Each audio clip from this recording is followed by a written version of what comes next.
Hello, I'm MPX Toy Cat, and today I want to show you a seed that defies expectations because things that you expect to be under the water are for some reason above it, and things that you're sure are meant to generate on land are for some reason deep in the water. That's what we're going to be going through in today's Seed Sunday, because if you type in this seed to your world generator, you'll spawn right over here in a pretty nice looking area. I mean, it's half desert, half plains, two really great biomes, but let me tell you, it gets more and more interesting the more you start to look at it, and allow me to explain more in today's Seed Sunday. Seed Sunday is, of course, the weekly series where I show you seeds for Minecraft that are particularly interesting and worth checking out in some way, and this week's seed is pretty interesting no matter which way you go from spawn. You can head towards this mountain where you'll see not only is there a nice bit of terrain, but it's also surrounded for some reason on almost all sides by icebergs. I mean, global warming messing up seeds once again, am I right? But this is a very hot biome, one where it doesn't even rain, for some reason being surrounded by icebergs, which is very much more than rain, but still, if you want to go straight from no rain to snow, this is one of the rare opportunities to do that, but also, as well as the weird cave systems you'll encounter along the way,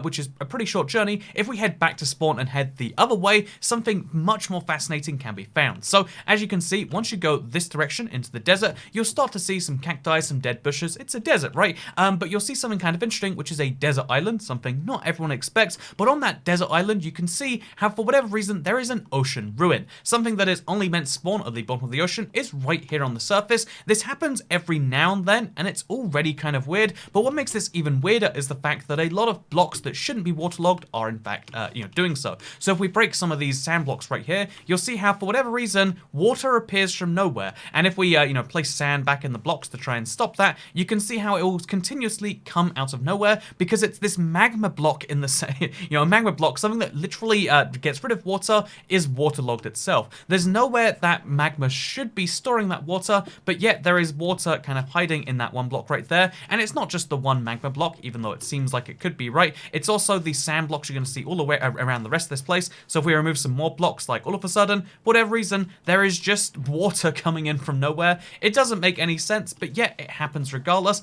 It's fascinating, and it's just one of the first things you'll notice about this seed. But you'll also notice the nearest village to spawn also yells out Minecraft Bedrock, because it is an abandoned village. So abandoned villages are actually worse in a lot of ways than the default ones. Once you get over the novelty of like, oh, there's zombies, that's cool. Oh, there's no doors because, they're zombies. They break down the doors. That's how they got here. Mostly they're worse than their normal village counterparts, but there's one key exception, and that's being able to just walk in and grab the blacksmith chest loot, which can contain diamonds, iron pickaxes, iron chest plates. I'd be one of those YouTubers that claims you can always get diamonds on this seed, but it's entirely random on Bedrock. Every single time you load up the seed, you'll get a different chest with a different set of loot. Same with every other chest you'll find around this village, because there are quite a few of them, as you're probably going to start noticing as we dive around here and see potatoes, emeralds. I mean, the emeralds are even more confusing on this seed because there's no villagers to trade them or store them in there. These are long lost artifacts from a time long ago, but at least you'll argue that most of this isn't on the water. I mean, actually, if you look, the village did try to generate over a lake, so you can see there's some planks where there should be, village pathways because it's building over the water. You can also see how there's clearly, the lake was clearly meant to go all the way around here, but a lot of the village is just covering it up, leading to these very weird mini micro, 5-block wide lakes, which is very strange to look at by itself, but it gets weirder if we go to the Nether, something you're going to want to do on this seed. If you want a heads up as to an easy way to get there, what I recommend doing is heading across the desert. Deserts in Minecraft are one of the best places to just find all sorts of structures, whether it be a desert temple, that's 4 sets of chests and some TNT if you really want it, whether that be actual villages that aren't made from junk, whether that be the lava pools, the desert wells. We all love a desert well, don't we? Or even the desert villages, because this is one of the rare desert villages which has a blacksmith. A lot of people haven't even seen a desert blacksmith before, so it's always cool to check out one of these for the first time. Also potentially get some more diamonds, and just in case you really want free stuff from a seed, because some people like the loot, then right here you can see how there's not just one desert temple near that village, but there's a second one just in the distance over here too. By the way, as with every Seed Sunday, if you want to find the coordinates for these things and check it out yourself, coordinates are in the top left of the screen. Just note those down and you can find this second desert temple, or even crazier than having 2 desert temples plus the desert well you saw earlier next to a village, is the fact that in the distance, you know what you're gonna find. It's the craziest, rarest, most unexpected thing in the world. It's another desert well. Yeah, this one's chunky too because it has to generate on a lot of land. You know what? Look at this. There's just so much free sandstone. How else would you get sandstone and water in a desert. There's just no other places you could get water in a desert. I see none of them. So having this structure, really love it. It's beautiful. It's a great source of blocks and resources, and it really makes you feel like the desert is an alive place. But yeah, basically the other thing you want to come to this desert for is this third desert well. That's right, you thought the seed couldn't get any crazier, but there's another one of these. No, there's actually, conveniently enough, right here, a nice little abandoned village, as well as a pillager tower. It's funny because the village is, you know, zombified, like all the villagers got killed by zombies, which, you know, it seems unfortunate that, the zombies killed all the villagers, but if the zombies didn't kill the villagers, it was a matter of time till the pillagers were coming anyway. So notice how this is what a normal pillager tower looks like. That'll be important for later. Wow, look how it's on the ground and everything. Actually really handy because they lock up an iron golem, kill the 2 iron golems here in fact. Kill 2 iron golems, you get between 6 and 10 iron ingots.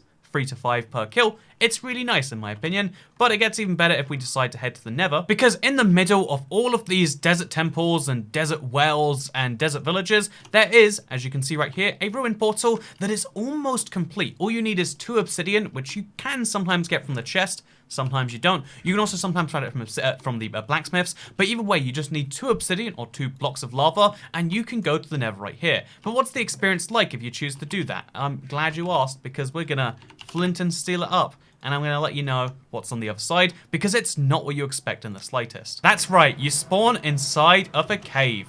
Is the Nether meant to be made up of caves? Yeah, sure, if you spawn in super low down or super high up, people are used to finding cave systems up there. This is pretty normal height, but as you can see, it's a cave. But this is a cave in a basalt delta, so there's all these chunks of basalt in here. There's all this lava, you know, standing around here. But also, if we kind of like roam through this thing, you'll notice how it's actually pretty hard to get yourself around this cave as it is. Like, there is a whole cave system you need to navigate before you can get out and into the main world, which I think you can easily just do by breaking through some basalt, or even going around it in this case. But then what you'll find yourself in, shockingly enough, is just a larger basalt delta's cave. This biome is like the epitome of like, you find this surrounded entirely by lava, but no, this is a basalt deltas, which is just surrounded by more basalt deltas, and it's just entirely cavey all the way through, as you can see.